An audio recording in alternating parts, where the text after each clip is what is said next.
I'm the chair, but I will offer a comment also. I do intend to oppose the amendment also. In this case, I think the working group worked hard to come up with the dynamics as they could best understand them and work through what we do know about the research, as well as the concerns for displaced workers. Actually, there's some discussion in some of the background documents about the federal earned income tax credit, which I actually believe is a very efficient economic way to target this population with additional support for income equality that is not included here. So I appreciate the work of the working group, and I wanted to indicate that at this stage. Commissioner Packnett. So I think part of what I heard Commissioner Blackman talk about was the length of time. So this piece about not exceeding 7 years. And forgive me if I missed you explaining this, but is there a particular reason why 7 years was the number chosen, and could that number not come down some?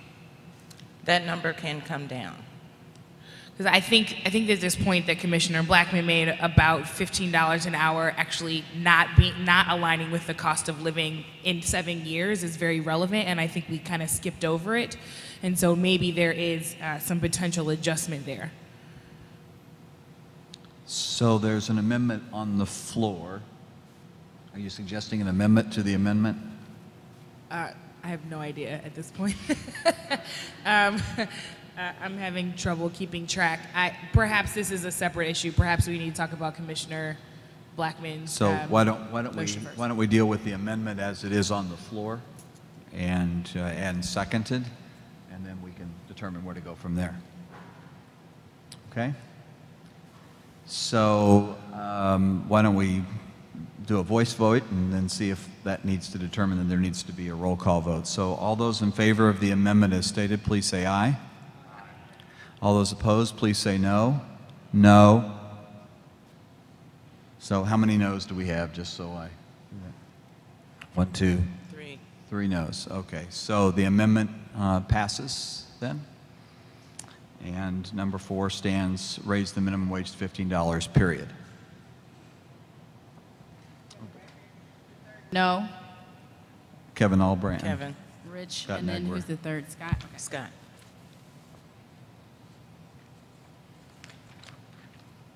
Okay.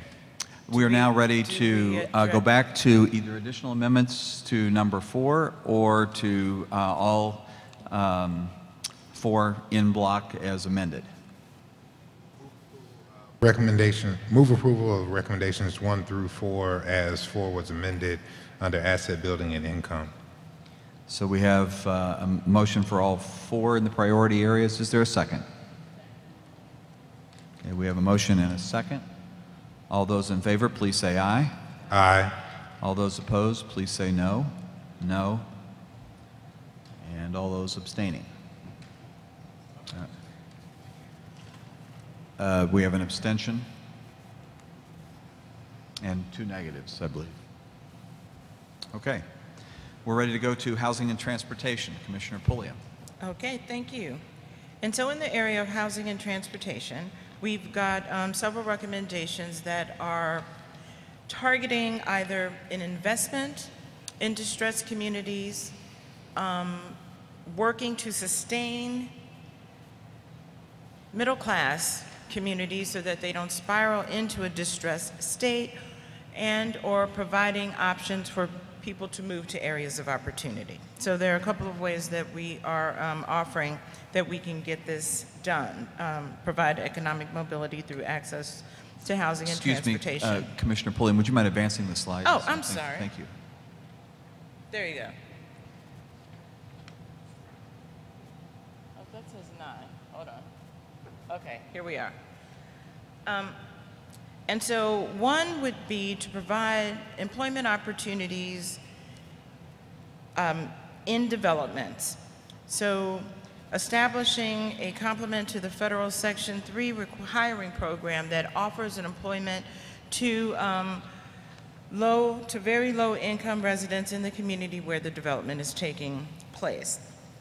So we want community to be engaged in transformation in the neighborhoods where they live, creating a land bank with dedicated sources of revenue to provide for land reutilization, developing a regional strategy that actively targets those middle market neighborhoods, emphasizing the health of residents to make sure that they don't spiral out of control, and support the Missouri Housing Development Commission's 2015-16 Qualified Allocation Plan. The Qualified Allocation Plan was released last week, prior to our meeting, and they had very good recommendations in there to satisfy our call as a working group. So a lot of the things that we'd already discussed, limiting the number of affordable units on a new build, not doing new building in distressed communities, providing an opportunity for people to move to areas of opportunity, looking at the incentives that we've got, the low-income housing tax credits, and make sure all of those things are being used appropriately, and providing priority for entities that are using those tools.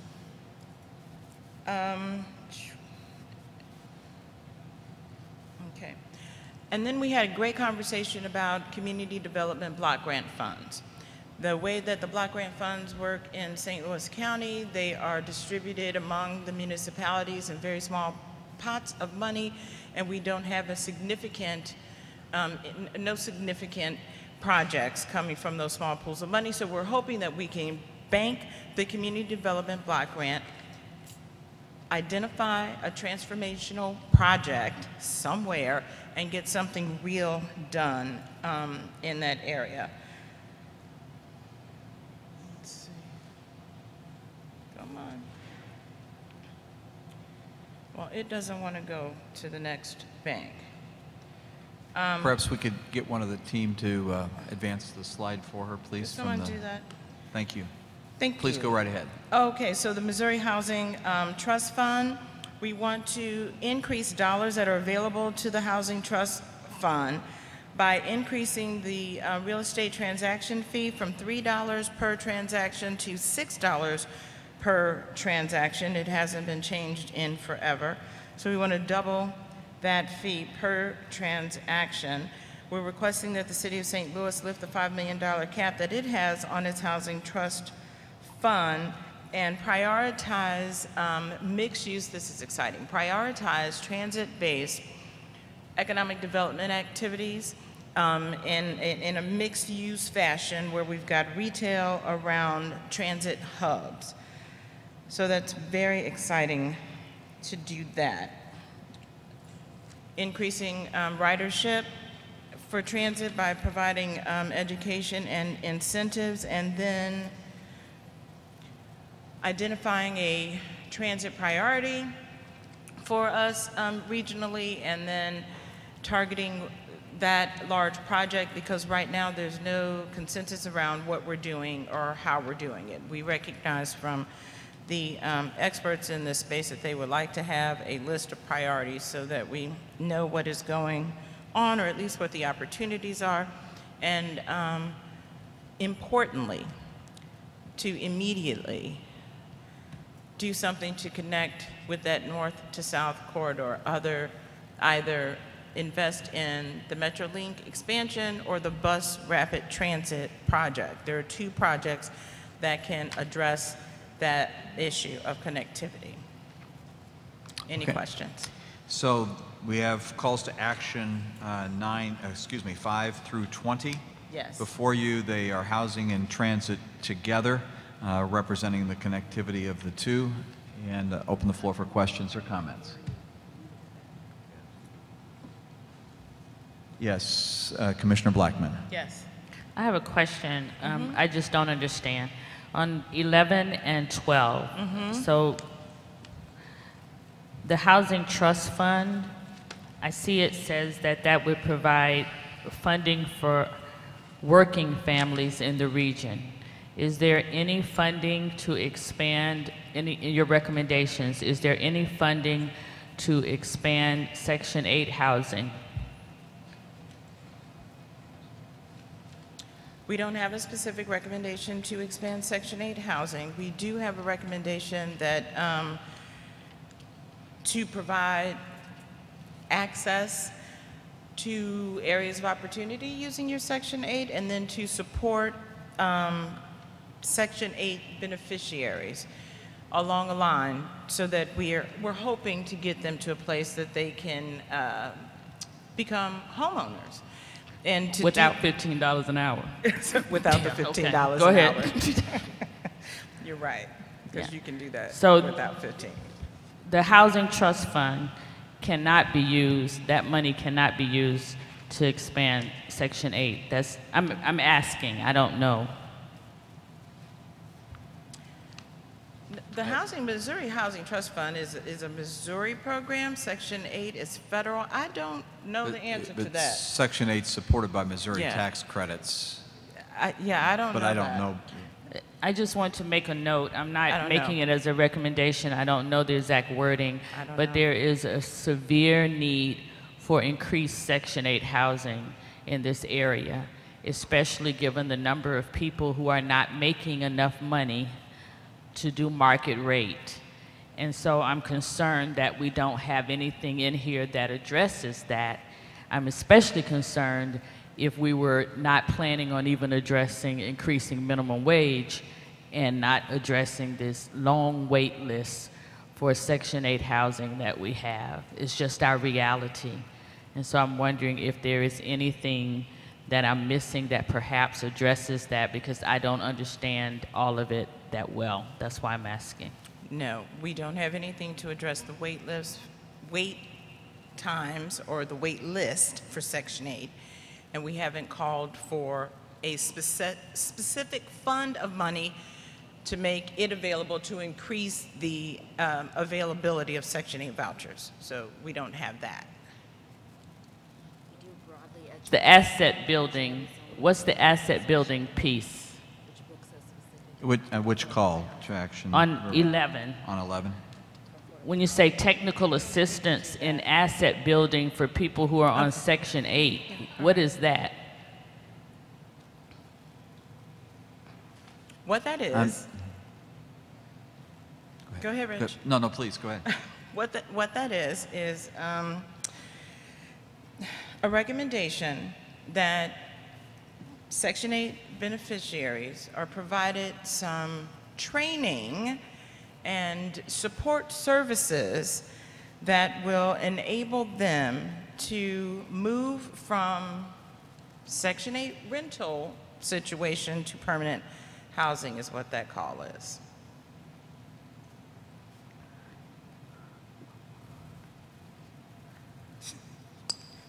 What And is to- the and- asset building? Pardon me? Never mind. Okay. What is the, Much what of is the that- asset building? Commissioner Wilson? Yep. What do Yeah, you- much of that conversation, if I recall, had to do with financial literacy training, access to community tools for individual development accounts, which would be assets. So connecting them with resources that would both prepare them for home ownership, which would be an asset, but also giving the financial literacy training and access to other points in the community like the United Way, or working with community development financial institutions that would help them to tap into things like individual development account programs, CDA programs as they're available, and those things would be assets as well. And so we need Technical some assistance clarity may not around be the what, best word. yeah, so we need some clarity around what those activities would be to support Yeah. Perhaps the Section 8 addition, beneficiaries. if I may offer as a friendly amendment, financial literacy training and technical assistance. That way it gets to the knowledge and the connection with the resources that are already in the community. So that would be an amendment to call to action number 11, Yes, sir. adding financial literacy training prior to technical assistance. Are there other questions or inquiries on 5 through 20? Commissioner Packnett. Yes, I apologize in advance because I have a lot of questions for clarity. In particular, so I'm looking at 6, 14, and 19.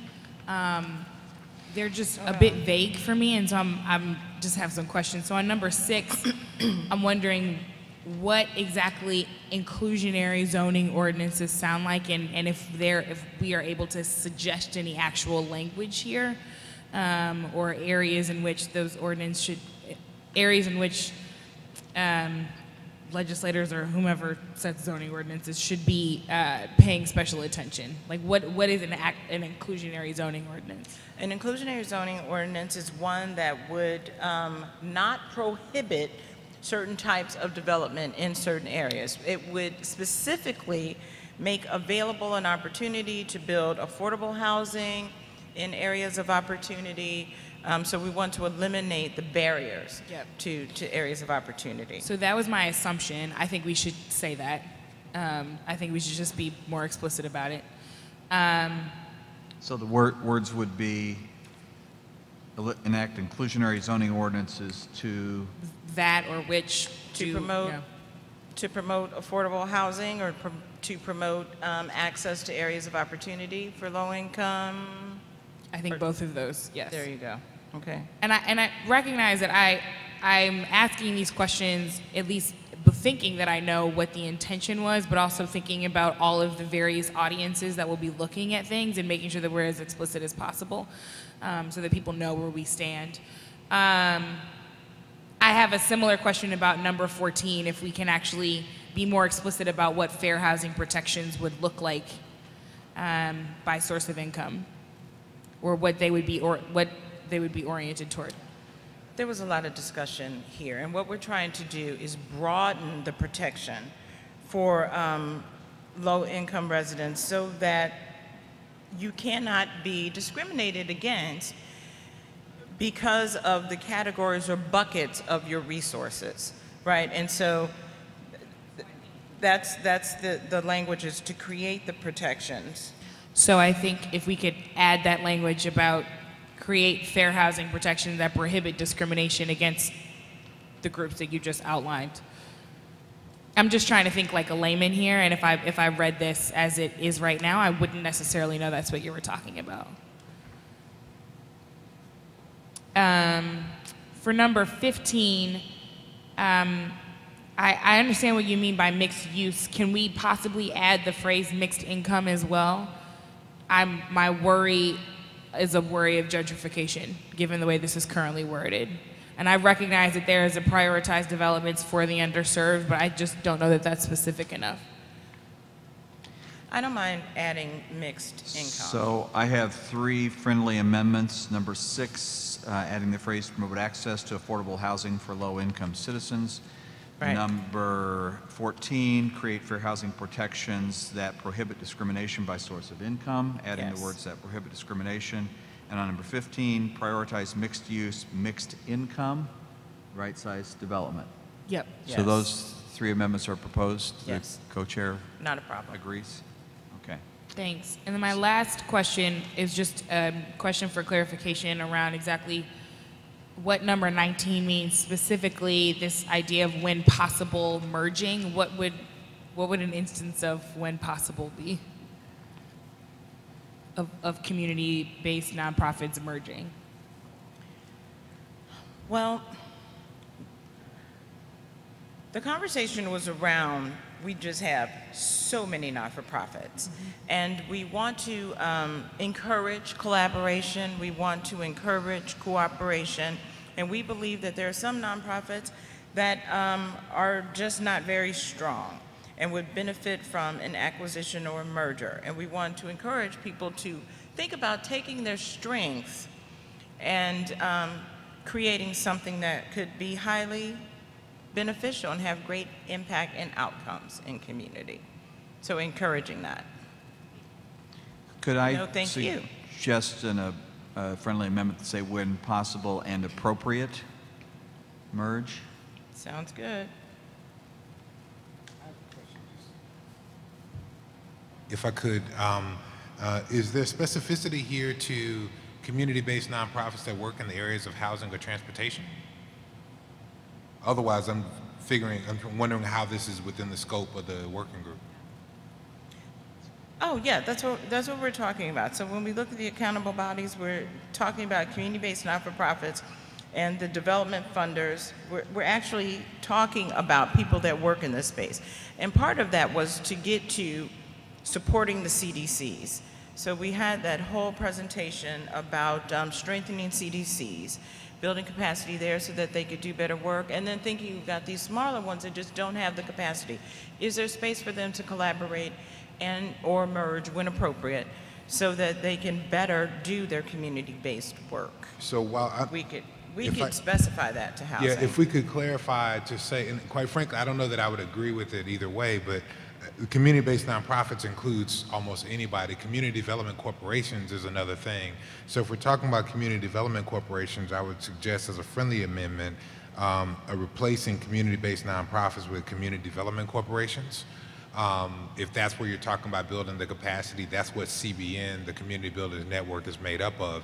Either way, I think it's quite frankly problematic or too vague to pass. So I would separately suggest that as we take this as a block, even if that's a friendly amendment, I would actually ask that we pull number 19 out to vote on it separately. To vote on number 19 separately? Yes. Not to encourage the merger of nonprofits in this space and collaboration? A negative vote What are on you number talking- 19 would be saying that that should not be a part of our recommendations under economic and equity and opportunity. It would not say that it is not encouraging merger. It's just saying that it's an inappropriate recommendation for us to make.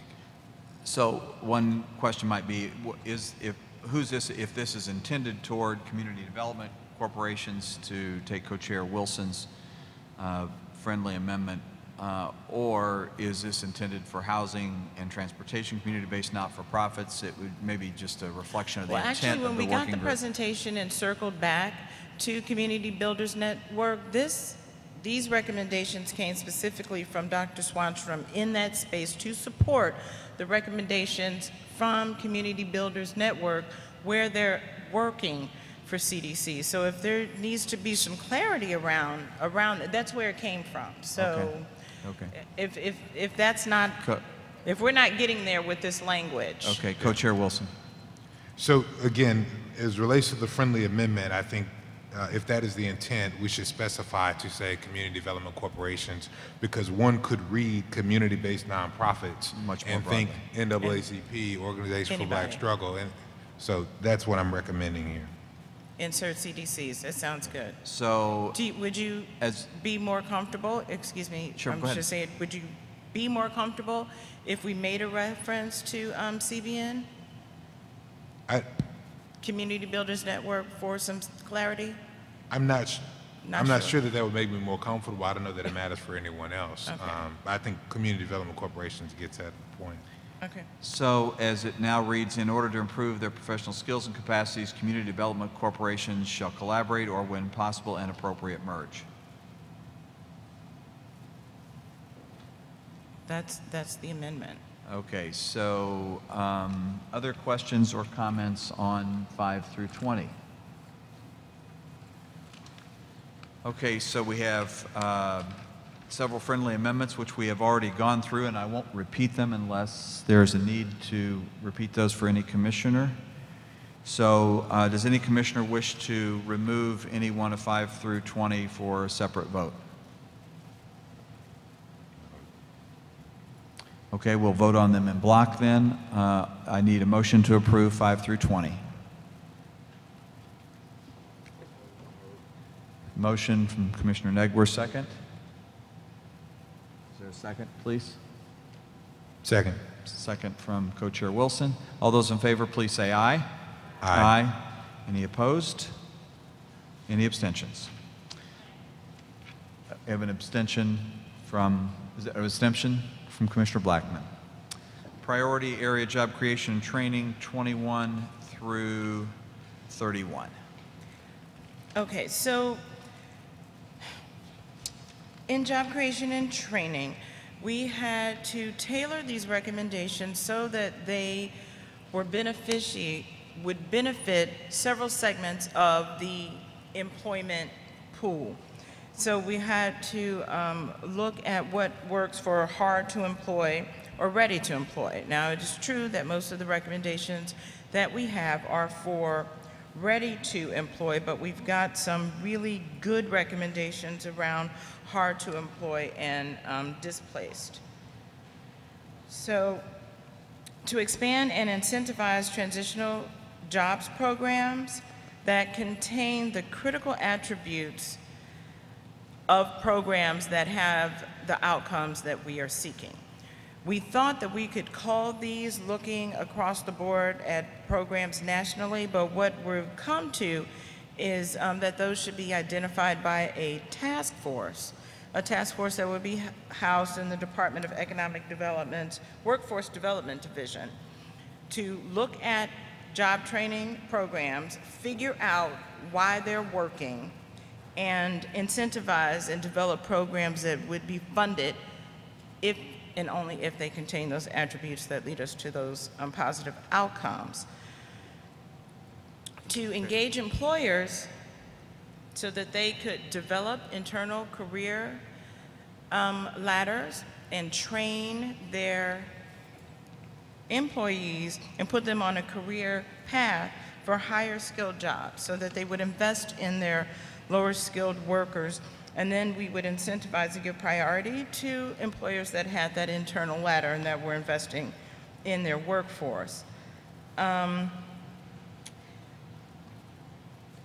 Aligning K through 12 and secondary education institutions with these with employers, so that we're making sure that the education that kids are getting is actually designed to make them employable in the positions that are on their way or that are relevant. So we've got a lot of education happening, but people aren't graduating with the skills that they need to be able to take advantage of those employment opportunities. So we want to make sure that we get aligned and have the employers assisting us in that space. There are a couple others, but basically that's the one that's really, really exciting. And the most of the work is centered around collaborative efforts, breaking down the silos between education, job training programs, and employers to make sure that educators and trainers know what they're training their people to do, and we get that information from the employers and incentivize them to do that work. Okay. A lot of work on the 21 through 31 in job creation and training. Are there questions or comments from members of the commission?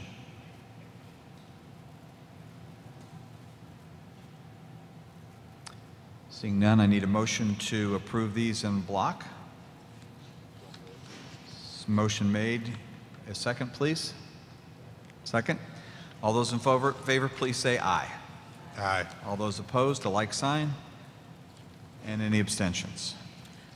Thank we you want so to very commend much. the work of this working group on economic inequity and opportunity. Thank you, Commissioner Pulliam, for shouldering the load to present tonight and for the hard work of the working group to get us to this point. You all have made great effort. Thank you so much.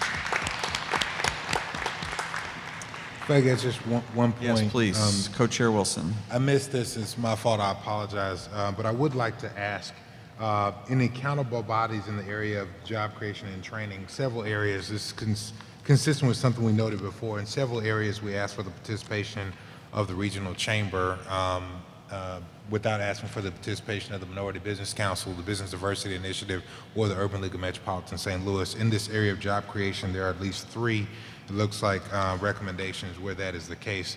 I would like to see if we could accept as friendly an addition of those 3 institutions, particularly as accountable bodies in number 25, on number 26, and actually on number 25 because it's statewide, adding the Kansas City Urban League as well. And there's the regional chamber is also mentioned in number 30. Right.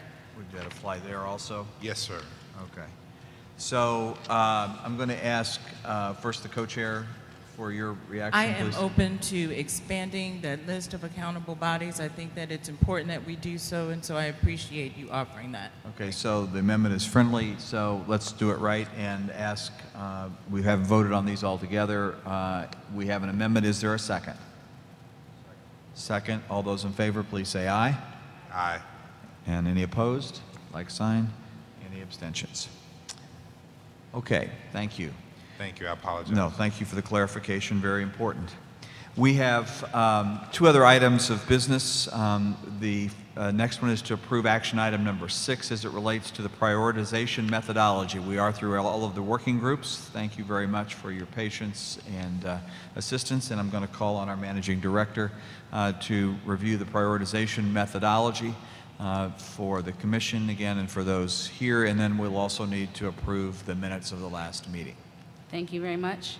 I'm going to ask commissioners to actually disregard the information in your packet and instead refer to what is on your screen.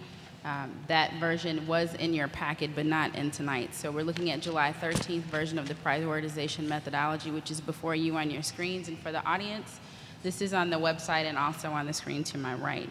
I'm going to outline this just to get on the record the process for the commission to prioritize the calls to action that we've heard throughout our continuum together. Just as context, we are approaching 70-plus days to the point where we will begin to look at signature priorities. So out of the total calls to action, we have lenses, if you'd scroll up, please, on the screen, that we have concluded are very important across all of the priority areas. 1, place matters. 2, generational, meaning does this call to action impact more than one generation, which we heard very strongly from young people tonight. 3rd, lens that we want to make sure to look at is children and youth focused, children at the center of these calls to action. Racial equity and health equity have been cross-cutting lenses across our work. And finally, are these lenses we want to make sure are research informed. So if you look further down on priority criteria, the calls to action that have come to date before the commission that are now approved and moving forward, we want commissioners to then make sure to assess 3 different priority criteria. The first is this transformative, which means that it touches multiple levers if we push this action forward. The second, is it urgent, meaning will this policy call to action address pressing issues that we've heard from our community? And third, is it in fact unflinching, the definitions of which have been defined by young people tonight and are also on your screen. Continuing to move forward in terms of those prioritization areas, we understand that policy change happens on many levels. You have the individual who advances policy change through practice, through systems, and through policy. The definitions are there for your reference as well. And on page 2,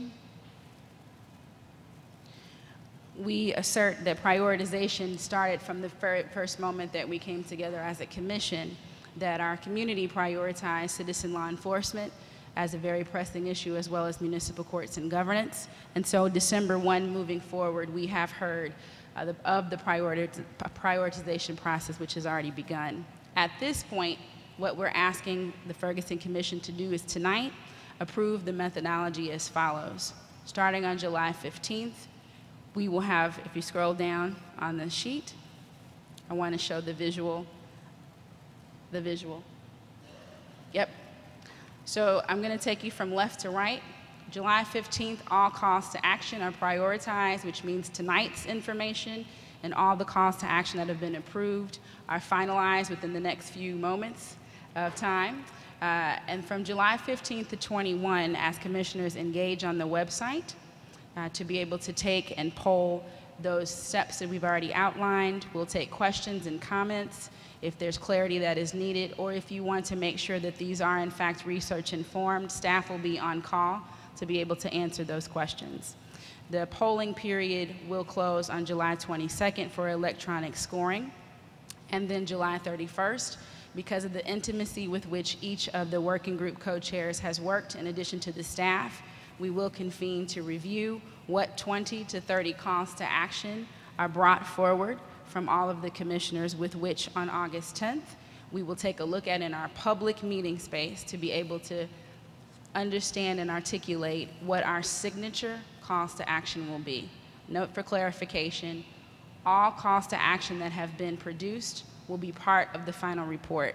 This exercise is to ensure that our signature calls, what we advance as our priority first steps in this process of implementation, are clear. Next on the list after this process, this is more for community to understand. Actually, if you go back up again, thank you for trying to follow my mind, but go back up to page 2. For the process for the community to understand, after August 10th, when we do the prioritization, you will see that August continues to be the socialization for our community, because we have asserted that the community needs to know what is in the final report, and tonight concludes the bulk of the core content of the work as which the calls to action have been approved and will be posted on our website. After the socialization process to the broader community, including working group members and further, September 15th is the submission of the final report, and the 16th through the 31st is laying the groundwork for implementation, or translation as we call it, from that time frame. So with that, you can scroll down to the next page. I'd like to show commissioners an example and community example of what the scoring will look like. So you will see on the 15th the scale of which you can mark the call to action as transformative, urgent, or unflinching. You can continue to scroll down. And this is an example of a type of call to action and the type of scoring that will happen. I'm going to ask Emily Johnson from Truman Institute to come to talk about the prioritization specifics at this time. Great, thank you very much. So on Wednesday the 15th, you will each receive an email with a link to a prioritization scoring tool. So it's a tool that has been developed by staff, and it will have a list by category of all of the calls to action that have been approved. And then we would like you to, using this scoring matrix, fill out your top, or select your top 20 to 30 calls that are of the most importance to you, and have the highest score when scored on transformative, urgent, and unflinching. So the highest total score that can come out of a call is 12, and the lowest would be 0. So you have the opportunity to score from 0 to 12 on each of the priorities to find your highest 20 to 30 that were then moved on further in the process. Are there any questions about that tool or how that process will go? Questions from any member of the commission? Okay, and once the link is received, if there are any questions then on how it actually works, obviously staff will be available. Yep. And to members of the community and others not here, of course, these calls are posted now on the website. That is correct. And so if folks have communication about priority at any time between now and August or after August, they can communicate through the STL positive change. That is correct. In their prioritization. Thank you. I have one question, and I thank you for going over it tonight as well as earlier. Sure. But having sat through tonight, I have a question about the 20 to 30 calls to action. So as I go through and identify my 20 to 30 out of all of these calls to action, do they stand independently? So if I choose like one call to action, what I noticed tonight, that many of the calls to actions build on one another, in my opinion. So Right. one doesn't work without the ones that surround it, or it's less impactful. And so if I choose one call to action, does that call to action stand independently? It stands independently, so my recommendation would be that if you want to do 25 to 30, Yes. you would lump in all of the connected calls to action as part of your total block. And yes, every commissioner who submits those calls as individuals goes into the general pool, with which the next step is the working group co-chairs that meet would find the commonalities to begin to work with the methodology for prioritization. Okay. Thank you. And you can call us if you want assistance with that. Motion to adopt this process. So a motion has been made to adopt this as the prioritization process of the commission. I need a second. Here a second. Is there further discussion or questions? Okay. All those in favor, please say aye. Aye. And opposed? Like sign. Any abstentions? I want to commend Managing Director Johnson Javois and the team at Truman, and others that you've had advised you on a very thorough and thoughtful process. Thank you very much. I Very welcome. We do need to entertain a motion to approve the minutes of June 22nd, which were in your packet and posted on the website. Are there any, is there a motion to approve? Is there a second? Any additions or amendments or comments? Hearing none, all those in favor, please say aye. Any opposed? Any abstentions? Thank you very much. Just one more note of business is to understand that in terms of our report development and dissemination strategy, that we are taking the approach of doing a digital approach, and that is so noted in your packet of information as well. That's all I have. Thank you. We offer great appreciation to all of you who have hung around for this meeting and for being here on today. It has become our practice to close with a centering moment of silence as we stand. I invite you to stand. I will close as I began tonight, recalling and perhaps affirming that the work of positive change happens in different spaces. Some of us are called to engage in this kind of process and conversation about policy. Others engage in protest. While we have been gathered here in policy discussions and in process, my brother, our brother, the Reverend Osejiafo Sekou has been arrested. My sister, our sister, the Reverend Rebecca Ragland has been arrested, and our brother Kareem Jackson, also known by Tef Poe, has been arrested, along with others as they came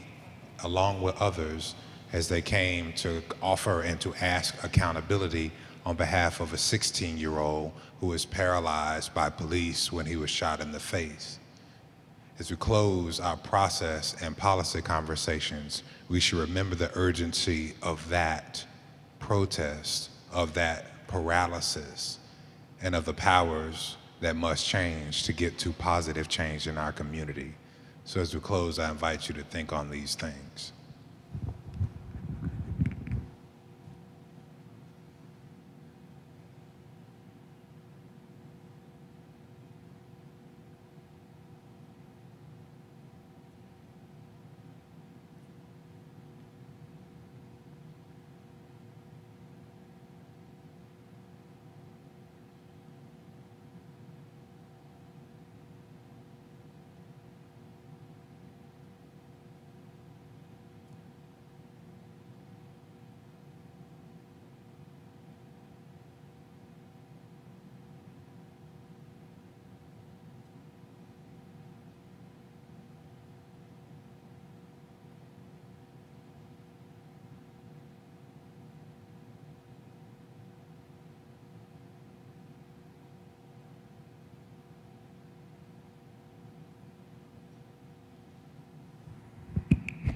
We stand adjourned.